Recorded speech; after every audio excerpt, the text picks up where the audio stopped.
Hello friends, मैं study 91 channel से नितिन गुप्ता आप सबका बहुत बहुत स्वागत करता हूं। दोस्तों, आज हम लोग पढ़ने जा रहे हैं मध्यकालीन इतिहास के पाठ्यक्रम के बारे में। क्योंकि जब तक किसी भी विषय का पाठ्यक्रम नहीं होता ना कि हमको किस वे में पढ़ाई करनी है, तब तक हम चीज़ों को सही ढंग से समझ नहीं पाते हैं। और इसके पहले मैं आपको बता देना चाहूँगा दोस्तों कि अगर आपने हमारा एंशियंट हिस्ट्री का वीडियो नहीं देखा है तो प्लीज़ पहले आप एंशियंट हिस्ट्री के वीडियो को देखकर कंप्लीट कर लीजिए। आपको करना क्या होगा, देखिए, आपको सर्च करना है यूट्यूब पर स्टडी 91। जैसे ही स्टडी 91 का लोगो आता है उस पर आप क्लिक करिए। क्लिक करने के बाद ऊपर से 3rd नंबर का ऑप्शन होता है आपके पास प्ले लिस्ट का। ठीक है, आप उस प्लेलिस्ट में आ जाइए और प्लेलिस्ट के अंदर आके देखेंगे तो वहां आपको एक फोल्डर मिलेगा एंशियंट हिस्ट्री। और एंशियंट हिस्ट्री में जितने भी वीडियो मैंने बनाए हैं उसमें सीरियल वाइज लगे हुए हैं। उसके आगे लिखा होगा 1 2 3 4 5 6 ऐसे करके सीरियल लगा हुआ है। तो लगभग ये 50 से 60 के आसपास है वीडियो। ठीक है, अभी शायद 55 के आसपास मैंने वीडियो अपलोड कर चुका हूँ। 2-3 और रह गए हैं, तो 2-3 वो जो हैं पूरे हो जाएंगे। उसी तरह से दोस्तों आज हम मध्यकालीन इतिहास के बारे में पढ़ने जा रहे हैं। ठीक इसी तरह से आप स्टडी 91 के प्लेलिस्ट में देखेंगे तो आपको मध्यकालीन इतिहास का एक फोल्डर नजर आएगा। उसमें मैं सारा का सारा आज सीरियल नंबर से सेट कर दूंगा ताकि आपको जिस क्रम में पढ़ाई करना है वो आपको पता हो जाए। लेकिन उसके पहले मैं बता देना चाहूंगा, जैसे बहुत सारे लोगों का मैसेज आता है, सर विजयनगर साम्राज्य पे बता दीजिए, सर गोलकुंडा पे बता दीजिए, सर बीजापुर पे वीडियो बना दीजिए, सर अकबर पे बना दीजिए। कोई कहता है, मतलब कि हर लोगों की अलग अलग डिमांड है। तो वो लोग भी इस बात को समझ लें कि हम लोगों को सीरियल से पढ़ना है। आपके कहने से मैं नहीं वीडियो अपलोड करूंगा। हमने उठाया है आपको पढ़ाने के लिए, और मेरा ये मानना है कि मैं बिल्कुल बेसिक चीज से स्टार्ट किया था, आदि मानव से कहानी शुरू किया था। और कैसे कैसे भारत का इतिहास हम लोगों ने कवर करते हुए आया है वो आप एंशियंट हिस्ट्री में देख सकते हैं। तो अब बात मिडिवल की है, और मॉडर्न के लिए भी आप हमें प्रेशराइज मत करिए। अगर आप प्रेशराइज करेंगे तो फिर मैं अपने अकॉर्डिंग जिस तरह से मैं आपको अच्छा वीडियो बना के देना चाहता हूं उतना अच्छा मैं नहीं कर पाऊंगा। इसलिए आप लोग कमेंट में प्रेशराइज मत किया करिए। जितना वीडियो आपके पास जाता है उस वीडियो को अच्छे से रिवाइज करिए, अच्छे से पढ़िए, और जितने भी क्वेश्चन आते हैं उन सबको सॉल्व करने की कोशिश किया करिए। ठीक है, मुझे पता है मुझे क्या अपलोड करना है, मुझे मॉडर्न भी पढ़ाना है। लेकिन पहले मध्यकालीन इतिहास खत्म हो जाए तो मुझे पता है मॉडर्न इंपॉर्टेंट है। और आप सभी का एग्जाम नजदीक आ रहा है, मैं भी आप सबकी परेशानियों को समझ सकता हूं। तो आइए बात करते हैं इस सिलेबस के बारे में और समझते हैं इस पूरे सिलेबस को। मध्यकालीन इतिहास में जो हमें इतिहास पढ़ने का तरीका होगा, वो सबसे पहले हम टॉपिक कवर करेंगे संघर्ष का युग। ये संघर्ष का युग क्या था? एक्चुअली में जब एंशियंट समाप्त होता है, एंशियंट हम लोग समाप्त किए थे काफी बाद में चोल साम्राज्य के आसपास। तो चोल साम्राज्य जो था वो लगभग 1000 ईस्वी के आसपास था। लेकिन उसके पहले ही मेडुअल की अवधारणाएं बननी शुरू हो गई थी। तो बिल्कुल इसको हम शुरू करेंगे अरब अरब आक्रमण से, या मुस्लिम आक्रमणकारियों से, या तुर्क आक्रमणकारियों से इसकी शुरुआत करेंगे। ठीक है, इसमें सबसे पहले हम लोग पढ़ेंगे इस्लाम धर्म के उदय के बारे में। थोड़ी सी जानकारी दूंगा क्यों जरूरी है इस्लाम धर्म का उदय जानना थोड़ा सा। क्योंकि जब हम बात करेंगे खलीफा की तो आप ये नहीं समझ पाओगे कि खलीफा आखिर इतने परेशान क्यों थे अपना साम्राज्य विस्तार करने के लिए, आखिर क्या रीजन था। तो जब आप इस्लाम धर्म का थोड़ा सा आपको बात बताऊंगा, बहुत डीपली नहीं बताऊंगा, इस्लाम धर्म के उदय के बारे में चीजें समझ जाएंगे। फिर उसके बाद हम लोग यहाँ से स्टार्ट करेंगे भारत पर अरबों का आक्रमण। यह भारत का पहला मुस्लिम आक्रमण था जिसका नाम था मोहम्मद बिन कासिम। 712 ईस्वी में इसने सफल आक्रमण किया सिंध पर। ठीक है, उसके बारे में देखा जाएगा। उसके बाद तुर्कों के आक्रमण के बारे में पढ़ा जाएगा। ये वीडियो ऑलरेडी अपलोड हो चुके हैं। महमूद गजनवी के बारे में और मोहम्मद गौरी के बारे में। महमूद गजनवी का जो कार्यकाल है वो 1001 से लेकर 1027 ईस्वी तक है। यही वो है जो 17 बार आक्रमण किया था, सोमनाथ मंदिर को भी लूट लिया था।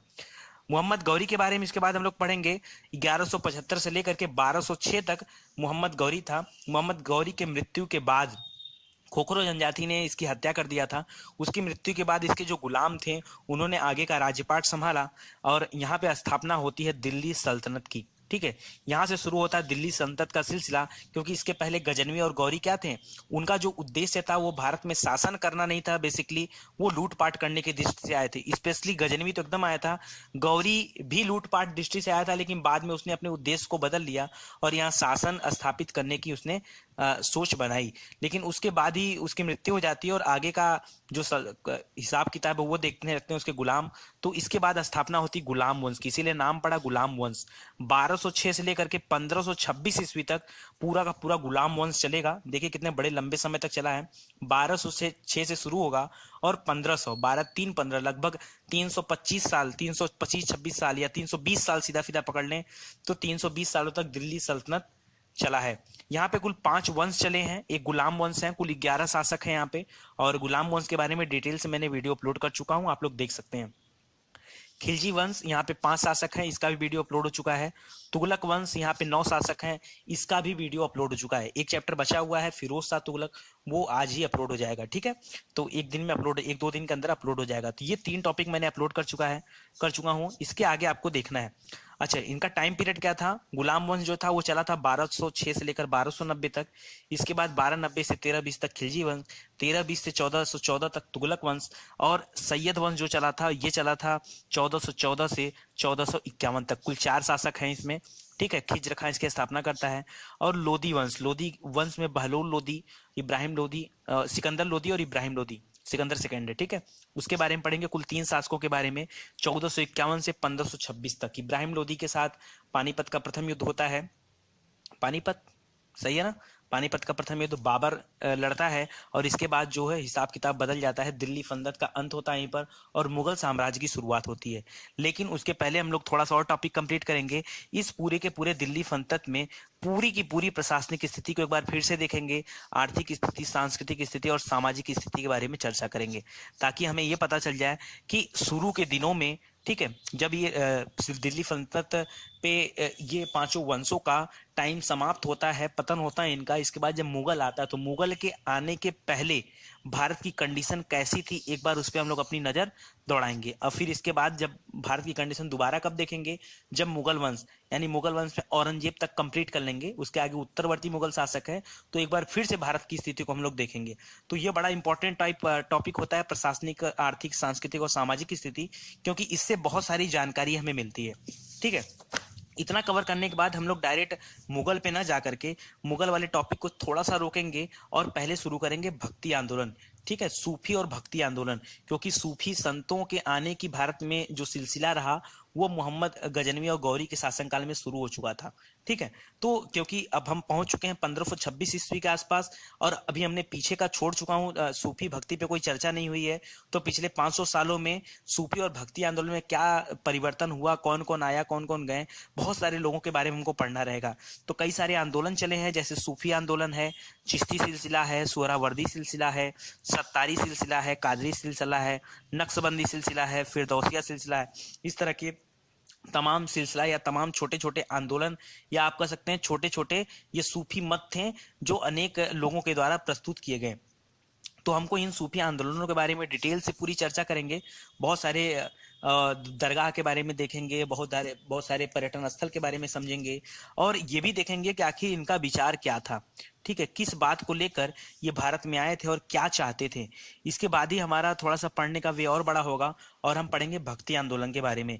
यहाँ पे भक्ति आंदोलन की आलावार शाखा और नैनार शाखा दोनों को पढ़ेंगे। इसके साथ ही साथ सगुण भक्ति शाखा और निर्गुण भक्ति शाखा, कबीर हो गए, तुलसी हो गए, कालिदास हो गए, ठीक है, चैतन्य महाप्रभु हो गए, मीराबाई हो गई, ठीक है, इस तरह से रामानंद हो गए। तो बहुत सारे हैं, तो संत तुकाराम, संत रविदास, बहुत सारे लोग हैं। उन सभी लोगों के बारे में थोड़ी थोड़ी जानकारी हम लोग रखा जाएगा। इस तरह से सूफी और भक्ति आंदोलन क्या होगा, कंप्लीट हो जाएगा।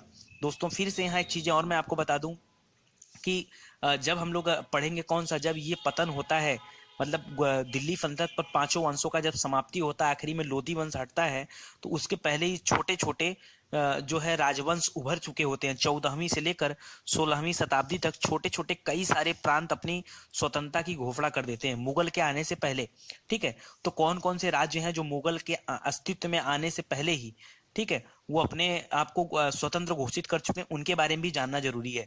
जैसे बहमनी साम्राज्य हो गया, बरार हो गया, अहमदनगर हो गया, बीदर हो गया, बीजापुर हो गया, गोलकुंडा हो गया, खानदेश हो गया, गुजरात हो गया, महमूद बेगड़ा, ठीक है, मालवा, उड़ीसा, बंगाल, जौनपुर, सरकी वंश यहीं पर ना, जौनपुर, जौना खान की याद में स्थापना किया था फिरोज शाह तुगलक ने, ठीक है, बताया था मैंने आपको। जौनपुर को पूर्व का सिराज भी कहा जाता है, बताऊंगा आगे।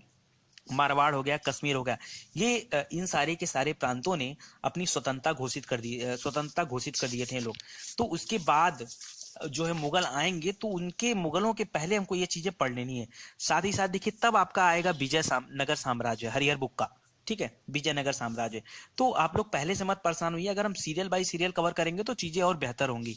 प्रशासनिक, आर्थिक, सांस्कृतिक और सामाजिक दृष्टि से फिर से एक बार हम लोग चीजों को कवर किया जाएगा और समझने की प्रयास किया जाएगा कि क्या पूरी की पूरे भारत में कैसी स्थिति उस समय थी। इसके बाद मुगल साम्राज्य के हम लोग न्यू डालेंगे। मुगल साम्राज्य में ऑलरेडी मैंने 2 वीडियो पढ़ा चुका हूं आपको बाबर और हुमायूं के बारे में, तो वहां पढ़कर आप रुके रहिए, थोड़ा सा वेट करिए। जब ये टॉपिक खत्म हो जाएगा इसके बाद ही मैं शेरशाह सूरी से कहानी शुरू करूंगा। बाबर आया, बाबर के बाद हुमायूं, हुमायूं के बाद शेरशाह सूरी, उसके बाद अकबर, जहांगीर, शाहजहां और औरंगजेब। ठीक है, ये 7 जो मुगल शासक थे पहले इनके बारे में पढ़ा जाएगा और उसके बाद हम लोग कवर किया जाएगा फिर से प्रशासनिक, आर्थिक, सांस्कृतिक और सामाजिक स्थितियों को कवर करने के बाद फिर उत्तरवर्ती मुगल शासक जो थे उनके बारे में देखा जाएगा। कुल 9 शासक हैं उत्तरवर्ती में, ठीक है, और पहले वाले में 7 थे। तो यहाँ पढ़ेंगे बहादुर शाह प्रथम के बारे में। एक बात याद रखिए, बहादुर शाह प्रथम उत्तर मुगल शासक का पहला था और बहादुर शाह द्वितीय आखिरी था। तो जिससे कहानी शुरू होगी उसी पर कहानी खत्म होगी। नाम दोनों व्यक्ति अलग अलग हैं, ठीक है। ये 1707 की कहानी है, 1707 से 12 तक, और ये कहानी 1837 से 1842 तक। तो बहादुर शाह प्रथम के बारे में पढ़ेंगे, जहांदार शाह, फर्रुख शेर, मोहम्मद शाह रंगीला, अहमद शाह, आलमगीर द्वितीय, शाह आलम द्वितीय, अकबर द्वितीय, इन सभी के बारे में पूरा डिटेल से टॉपिक को हम लोग टच करेंगे। साथ ही साथ ये भी मैं याद कराऊंगा आपको कि किस किस शासक के बाद कौन कौन से लोग आए, ये आपको याद रहे, इसके लिए भी आपको बेसिक फंडे में बताऊंगा, ठीक है। इसके बाद हम लोग पढ़ेंगे मराठा साम्राज्य के बारे में, जो कि 1627 से लेकर के 1818 ईस्वी तक था। इसकी प्रशासनिक, आर्थिक, सामाजिक हर प्रकार की स्थिति को देखेंगे। और यहाँ हम लोग पढ़ेंगे पूरा डिटेल में शिवाजी के बारे में, और शिवाजी से संबंधित जितने भी बाजीराव और पेशवा वगैरह थे, इन सभी लोगों के बारे में डिटेल से पढ़ा जाएगा। उसके बाद दोस्तों हमें एक आखिरी टॉपिक कवर करनी रह जाएगी, जिसका नाम है उत्तर मुगल काल के स्वायत्त राज्य। मुगल काल के दौरान, पतन के दौरान या उसी दौरान, ठीक है, जिस समय मुगल काल चल रहे थे उस समय भी छोटे छोटे राज्यों ने अपनी स्वतंत्रता घोषित की थी। जैसे अवध हो गए, राजपूत हो गए, जाट हो गए, मैसूर हो गए, यहीं पे टीपू सुल्तान से मुलाकात होगी हमारी, रुहेलखंड, हैदराबाद, कर्नाटक, पंजाब, इन सारे चीजों को देखेंगे।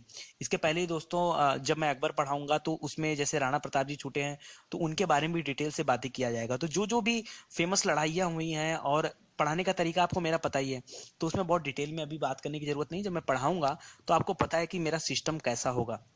तो ये होगा आपके पढ़ने का तरीका। कौन सा? मध्यकालीन इतिहास। इतना पढ़कर जब हम लोग कंप्लीट करेंगे तब हम लोग एंट्री करेंगे आधुनिक भारत के इतिहास में। और जिसको जल्दी हो कि सर हमको जल्दी है, तो उसके लिए भी मैं तरीका बता रहा हूँ आपको। मैंने आधुनिक भारत के इतिहास की एक सीरीज लॉन्च की थी जिसमें कुल 7 वीडियो पड़े हुए हैं, ठीक है। 5 स्पेशल वीडियो है, 5 वीडियो मैंने खत्म कर दिया, और 2 और वीडियो हैं जो कि क्वेश्चन कैसे बनते हैं इस पे मैंने वीडियो बनाया। तो आप उनको देख करके अपना आधुनिक भारत का इतिहास तैयार कर सकते हैं, जहां से आपके एग्जाम में क्वेश्चन आता है। पर्याप्त बातें मैंने उस सीरीज में रख दिया है, तो आप लोग प्लेलिस्ट में आके आधुनिक भारत के इतिहास की वो सीरीज देख सकते हैं। जिसको थोड़ा सा और डीप में आधुनिक भारत का इतिहास जानने की इच्छा हो रही हो, उनके लिए भी व्यवस्थाएं किया हूं मैंने। तब तक, जब तक ये चलेगा, अगर ज्यादा जल्दी है, एग्जाम आ गया है नजदीक, मैं वैसे फटाफट खत्म करूंगा, बहुत स्पीड में लेके चलूंगा ताकि ज्यादा समय ना खर्च हो आपका, और बहुत तेजी से वीडियो अपलोड करूंगा। मजबूरी मेरी है कि मुझे हर सब्जेक्ट पे फोकस करना है। खाली हिस्ट्री की बात होती तो मैं दिन भर में 5-6 वीडियो डालता और फिर 1 महीने में खत्म हो जाता, लेकिन हर सब्जेक्ट को मुझे लेके चलना, इसलिए फोकस करना पड़ता है हर चीज पे, ठीक है। वो मेरी अपनी पढ़ाने की कला है, टैली है, शैली है, और वो आप देखते चलिए। इसके बाद दोस्तों जिसको ज्यादा जरूरत है वो एक काम कर सकता है यहाँ पे, कि जो आधुनिक भारत का इतिहास से जो आपके यहाँ क्वेश्चन बनते हैं ना, वहां पे जो सबसे इंपॉर्टेंट टॉपिक होता है वो है कांग्रेस अधिवेशन, ठीक है। वो है क्या? कांग्रेस अधिवेशन।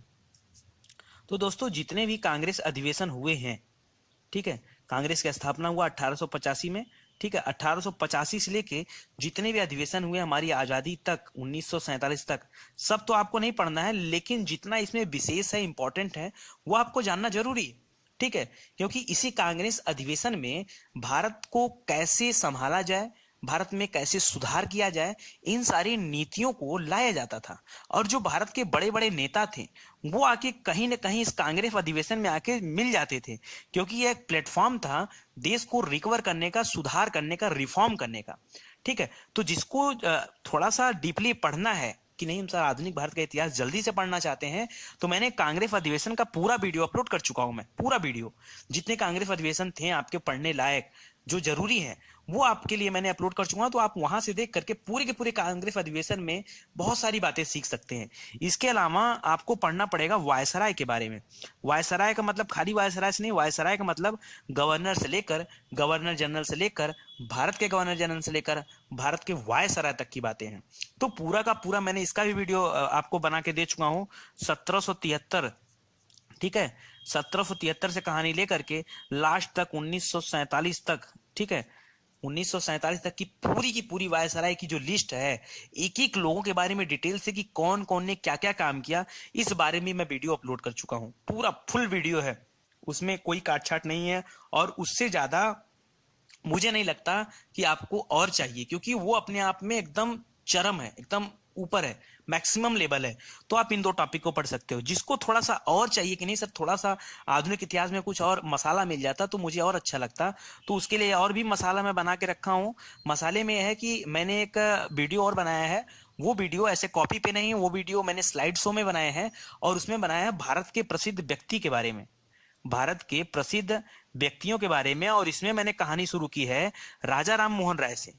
राजा राम मोहन राय से कहानी शुरू किया हूं, और लाइन बाय लाइन जितने लोग जब जब पैदा हुए, जैसे राजा राम मोहन राय पहले पैदा हुए, तो उसके बाद लाइन बाय लाइन, ऐसे नहीं कि डायरेक्ट गांधी जी आ गए, तो उसके बीच में बहुत सारे लोग थे, ठीक है, उसके बीच में जैसे रानी लक्ष्मीबाई थी, तो बहुत सारे लोग थे। तो एकदम डेट ऑफ बर्थ के हिसाब से कैसे कैसे किसका जिसका इसका जन्म होगा, वैसे वैसे उसके बारे में मैंने बताया है।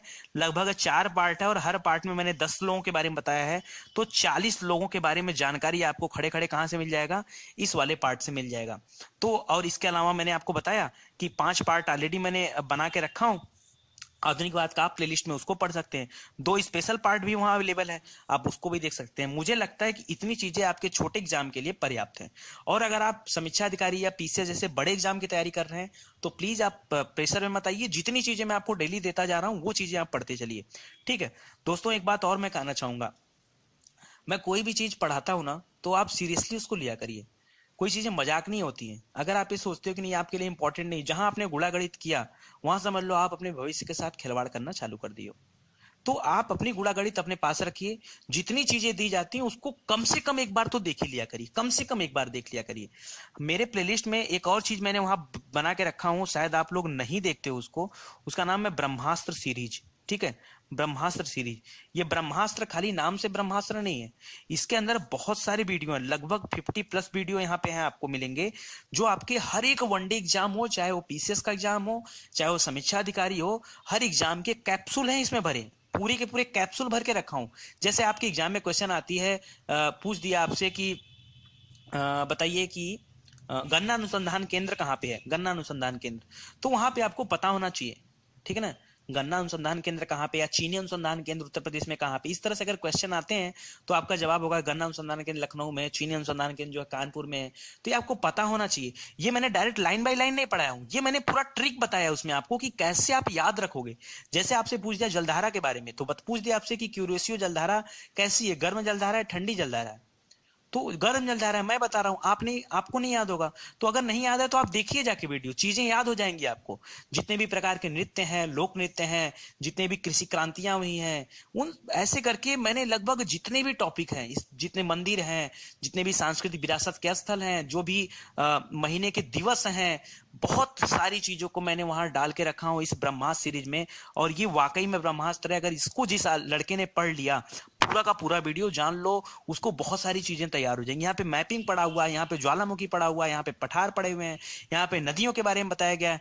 मतलब मुझे जितना लगता है, जो जो टॉपिक मिलता जाता है वो वीडियो मैं यहाँ डालता जाता हूँ। जल संधियां हो गई, भारत के तट हो गए, भारत के उत्तरी दक्षिणी पूर्वी पश्चिमी पॉइंट हो गए, इस तरह से बहुत सारी चीजें मैंने बना के डाला हुआ है, ठीक है। तो आप इस ब्रह्मास्त्र सीरीज को जरूर देखें, क्योंकि ये आपके चाहे छोटे एग्जाम हो, चाहे लेखपाल हो, राजस्व अधिकारी हो, चाहे समीक्षा अधिकारी हो, चाहे सहायक समीक्षा अधिकारी हो, ठीक है, चाहे सीएचएसएल का 10+2 हो जाए, चाहे एसएससी का हो जाए, हर जगह आपके कैप्सूल का काम करेगा। इसलिए प्लीज दोस्तों आप अपने मन से मत चलिए, जो चीजें दी गई हैं आपको उन चीजों का सदुपयोग करिए, और ढंग से पढ़ाई करिए, मेहनत से पढ़ाई करिए।